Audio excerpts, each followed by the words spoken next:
अरे काय म्हणतो कोणी तुका माहित नाही रोहनचे भाव. होय काय? अरे होय 4 दिवस झाले शहरातून नेले. तन्मय खूप कंटाळा आलाय, कुठेतरी फिरायला जाऊया. चला मूवी बघायला जाऊया. काय मूवी बघू जातात? आज रात्री दशावतार नाट्य बघू जाऊया. दशावतार नाटक म्हणजे नक्की आहे तरी काय? अरे दशावतार म्हणजे आमच्या कोकणची संस्कृती आणि परंपरा.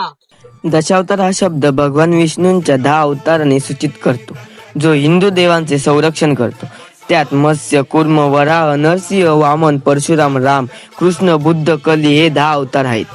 तसेच दशावतार नाटकात आधी गणपती स्तवन, नंतर रिद्धी सिद्धी, सरस्वती, ब्राह्मणदेव आणि संकासुर यांची ओळख करून दिली जाते आणि मग मुख्य कथेला सुरुवात होते. दशावतार नाटकात जी महिला आपली कला उत्तम प्रकारे सादर करते ती देखील एक महिला नसून तो एक पुरुष असतो. दशावतारात देवतांच्या व्यक्तिरेखेसाठी निळा, पांढरा असे सौम्य रंग व राक्षस किंवा नकारात्मक व्यक्तिरेखेसाठी लाल, काळा असे उग्र रंग वापरले जातात. दशावतार नाटक कोकणातल्या लोकांच्या मनोरंजनाचा एक भाग आहे. कोकणातील दशावतार व ही कला सादर करणारे कलाकार हे कोकणचे वैभवच नाही तर कोकणचा अविभाज्य घटक आहेत. म्हणून ही कला यापुढे वृद्धिंगत वाढत जाईल यात तीळ मात्र ही शंका नाही.